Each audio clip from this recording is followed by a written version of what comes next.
नमस्कार, मैं उदय प्रताप सिंह। आप देख रहे हैं इंडिया न्यूज़ और न्यूज़ एक्स। और आज एक बेहद खास कहानी के बारे में हम बात करेंगे। जी हाँ, मैं बात कर रहा हूँ फिल्म कहाँ शुरू कहाँ ख़त्म के बारे में।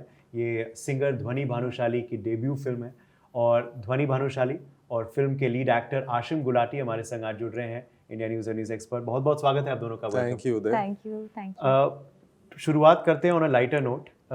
अगर मैं आप दोनों को एक सुपर पावर देता हूँ कि इस सुपर पावर के तहत कुछ भी आप जिंदगी में शुरू कर सकते हैं और कुछ भी जिंदगी में खत्म कर सकते हैं, तो वो क्या होगा? You want to go first? ये लाइटर कहाँ से हुआ? ये तो बहुत ही बहुत ही deep कॉम्प्लिकेटेड सवाल हुआ। सुपर पावर कुछ शुरू करने की और कुछ खत्म करने की।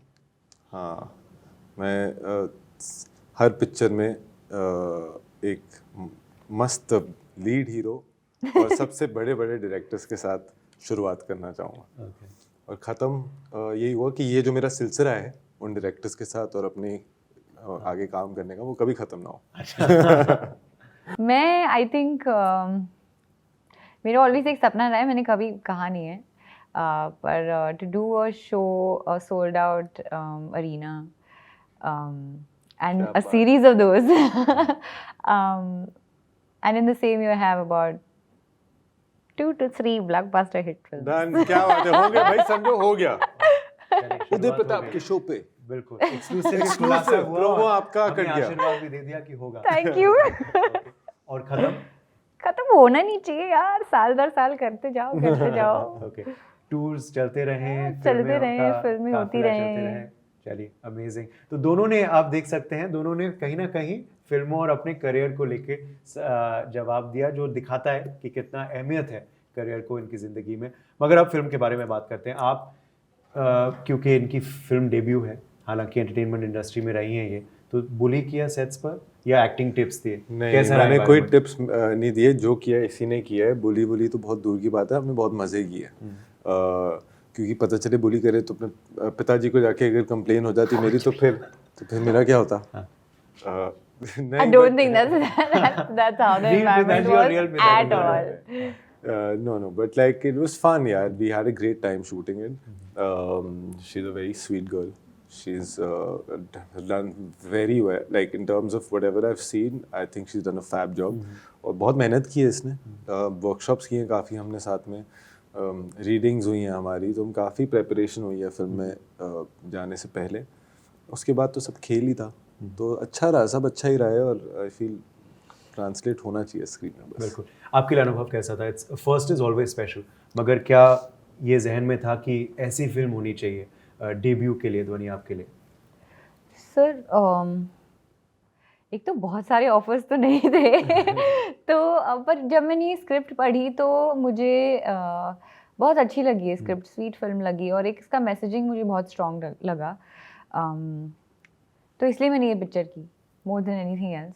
एंड ऐसा नहीं लग रहा था कि प्रीची लग रहा है, इट्स जस्ट दैट हम एक बहुत इंपॉर्टेंट मुद्दे के बारे में बात कर रहे हैं, दैट इज़ वो ट्रेलर में भी आपने देखा होगा कि मैं शादी से भाग गई क्योंकि मेरे पापा ने मुझसे पूछा नहीं।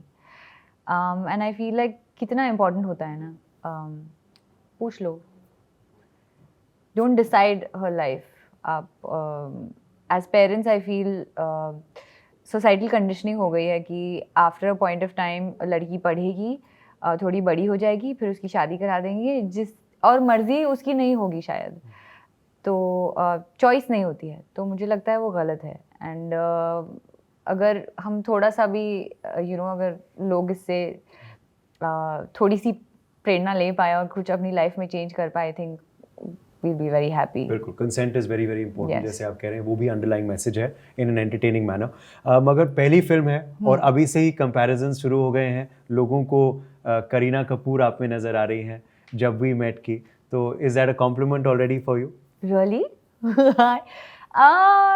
मेरे को एक्चुअली बहुत लोगों ने पहले कहा है कि I think either my eyes or something were kind of similar, which I love because I've been like this huge fan. Sorry, मेरा इंग्लिश बाहर निकल रहा है पर मैं मुझे लोगों ने कहा है और मुझे काफ़ी अच्छा लगता है, take it as a compliment मुझे, क्योंकि वो बहुत अच्छी लगती हैं बचपन से। मैं एक्चुअली मेरी एक तरीके से इंस्पिरेशन भी रही हैं। She is a star, plus उन्होंने कितनी अच्छी परफॉर्मेंसेस दी हैं, तो I think also look up to her. And जो चॉइसेस उन्होंने की हैं in characters and that diverse है, यू नो, स्टिल इतने सालों के बाद भी आप जब उनको स्क्रीन पे देखते हैं तो कुछ अलग ही लगता है, यू नो। क्या प्रेजेंस है। तो अगर लोग देख रहे हैं तो शायद और कह रहे हैं तो मुझे बहुत अच्छा लगता है, मैं इसे कॉम्प्लीमेंट की तरीके से लूँगी। नहीं बिल्कुल लेना भी चाहिए। कॉमेडी करना आशिम आपके लिए कैसा अनुभव था? Comedy is very important part of course for any actors repertoire, मगर मुश्किल होता है, आसान नहीं होता कॉमेडी करना। तो कैसा अनुभव रहा आपके? लोगों को हंसाना तो बहुत मुश्किल है। अगर आप खुद ही हंस रहे हो और कोई और नहीं हंस रहा तो कुछ गलत हो रहा है। Jokes on you. तो अब इस बात का कोई प्रेशर, कोई स्ट्रेस तो लिया नहीं मैंने। मैं तो खुश था कि मुझे एक ऐसा अपॉर्चुनिटी मिल रही है कि एक कॉमेडिक रोल प्ले करें, और जो कि बहुत अलग है मेरे पिछले किरदार से। तो आई वाज वेरी एक्साइटेड। कहानी लिखी बड़ी अच्छी गई है, किरदार बड़ा अच्छा लगा मुझे जब मैंने कहानी सुनी। डायरेक्टर का विजन बहुत अच्छा था, लक्ष्मण उतेकर सर का और विनोद भानुशाली सर का मेरे पे कॉन्फिडेंस का मतलब इतना था कि वो एक बढ़ावा था कि आई फेल्ट दैट कि आई कुड डू दिस।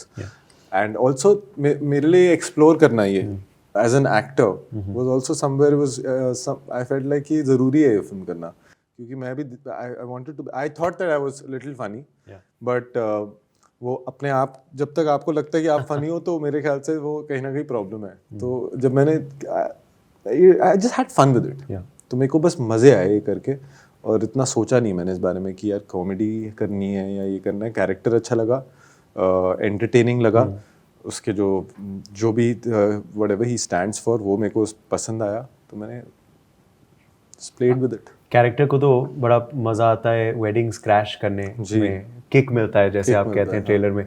असल ज़िंदगी में कभी किया है ये? कोई कहानी है?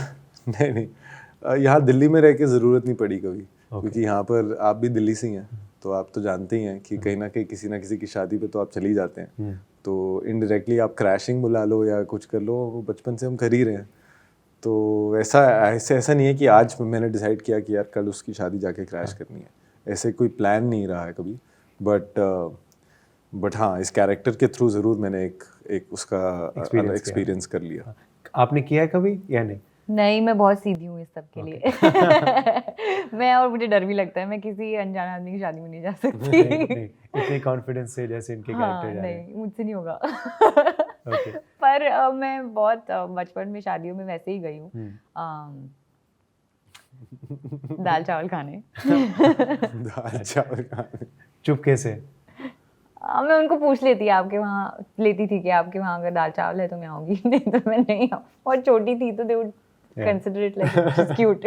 और दे रहे थे दाल चावल दे देते थे, साइड में बिठा देते थे कि प्लेट दे दो, इसको दाल चावल दे दो जरा, बेचारी आई है हमारी शादी में। अब जाएंगे तो शायद कुछ और सोचेंगे शायद। ओके, ये कब ख्याल आया कि you want to also do acting? Because of course जैसे मैंने पहले कहा, we've seen you in the avatar of a singer, और उम्मीद करते हैं वो भी करियर चलता रहेगा। मगर ये ख्याल क्या बचपन से था, या फिर जब आप एंटरटेनमेंट इंडस्ट्री में आए कि you want to do acting as well? बचपन से पता नहीं, बचपन से नहीं था शायद, क्योंकि मेरा बचपन घाटकोपर में गुजरा है, एंड वेरी इट्स नॉट, हम नहीं सोचते थे कि हम एक्टिंग करेंगे, हम पढ़ाई करते थे। और just every day I was a proper, like I was constantly study, and मुझे पढ़ने जाना था बाहर, एंड मुझे मेरे पापा जैसा बनना था। तो कभी मैंने ये नहीं सोचा था कि मैं आर्टिस्ट भी बनूंगी एक्चुअली। पर मैंने मेरा म्यूज़िक करियर शुरू किया क्योंकि मैंने कॉयर में गाना शुरू कर दिया था स्कूल में, एंड दैट हैपेंड वेरी कॉस्मिकली। ऐसा मैंने कभी सोचा भी नहीं था कि यार मैं इसको प्रोफेशनली कभी कर भी पाऊंगी, पर मुझे अच्छा लगता था, मेरी हॉबी थी। तो सीखती गई, फिर कवर्स डालती गई यूट्यूब पे। तो वो जर्नी फिर टुक ऑफ विद ले जा रे वास्ते, and people really loving the songs. उसके बाद आई थिंक लॉकडाउन में ऐसा लग रहा था कि काफ़ी म्यूज़िक वीडियोस करने हैं, पर थोड़ा एक्टिंग सीखते हैं। क्योंकि एक और आइडिया था मन में कि एक कंप्लीट आर्टिस्ट बनना है, तो उसके लिए you have to have your feet in those fields, and that's why शुरू किया कोचेस के साथ, सीन वर्क शुरू किया, रीडिंग शुरू किया, जस्ट वर्कशॉप्स किए, एंड उसी दौरान फिर ये स्क्रिप्ट भी थी, तो सब वर्कआउट हो गया। और आई थिंक शायद मेरी मैनिफेस्टेशन काफी स्ट्रांग है। कहाँ शुरू हुआ पता ही नहीं चला, और चला। कहाँ खत्म होगा वो हम कभी बता नहीं सकते। बिल्कुल। और ये इंटरव्यू मगर खत्म होने का वक्त आ ही गया है, मगर उससे पहले दिल पे पत्थर रखे, उससे पहले 3 फटाफट सवाल आपसे पूछेंगे, rapid fire style. Are you a beaches person और a mountains person? Beach. Okay. If you could time travel back to any time, किस टाइम में जाना चाहते हैं? आप तो हिस्टोरिकल फिल्म कर चुके हैं। मैं 90s यार, जब मैं घर आता था और खाना लगा होता था टेबल पे, और टेबल पे क्या, रूम पे जाके और टीवी देखता था और कार्टून नेटवर्क चल रहा होता था, और उसके बाद जाके क्रिकेट खेलता था। उससे प्यारा, उससे इनोसेंट टाइम हुआ ही नहीं कभी ज़िंदगी में, और वो कभी वापस नहीं आएगा। मेरे को वो वक्त 90s का जो वक्त था, जब मेरी ट्यूशन में छुट्टी हो जाती थी, होमवर्क नहीं होता था और जस्ट नीचे खेलने का मौका मिलता था, और यू नो जस्ट बहुत लाइक अ चाइल्डहुड, या just go back and want to live that all over again, because और तब मम्मी कहती भी थी कि ये समय वापस नहीं आएगा। तो अरे WWE होता था, हाँ, WWF होता था, हाँ, और अपनी बहन को मतलब मैं तो उठा के चौक स्लैम वगैरह देता था। अच्छा, बहुत मजे आते थे। जब WWF F होता था, E नहीं था। हाँ। मेरी तो छोटी बहन है, तो ऐसा कुछ हुआ नहीं। एक दूसरे के बाल खींचे हैं, बट ऐसा कभी चोक स्लैम नहीं दिया मैंने उसको कभी कभी। स्टनर वनर कुछ नहीं। She's 6 years younger। चलिए, अभी अगर आप टाइम ट्रैवल करेंगे तो शायद तो कर सकते हैं। शायद मैं उसको थोड़ा बड़ा कर दूंगी और फिर चोट लगाऊंगी। और आखिरी सवाल, फेवरेट कैरियोकी सॉन्ग क्या है, और क्या एक लाइन अगर? अजीब दास्तां है ये, कहाँ शुरू कहाँ खत्म, ये मंजिलें हैं कौन सी, ना वो समझ सके ना हम। क्या बात। अमेजिंग। मगर ये कैरियोकी सॉन्ग है, मगर इनके फिल्म का सॉन्ग भी है। क्या प्लग इन तो क्या प्लग इन था? कहाँ शुरू कहाँ खत्म। तो अगर ये फिल्म के गानों को आप पसंद कर रहे हैं तो ज़रूर पूरी फिल्म देखने जाएं, एंड ऑफ कोर्स इनका लेबर ऑफ लव है, give it your love and affection as well. Thank you both so much for joining us today. Thank you so much. और एज आई सेड, ये interview अब खत्म होने का वक्त आ गया, मगर उम्मीद करते हैं कि जो आपकी अब करियर की शुरुआत हुई है और जो आपकी कॉमेडी की शुरुआत हुई है वो कभी खत्म ना हो। Thank you very much. Thank you so so much much. for your thank you. wishes. Thank you. Thank you.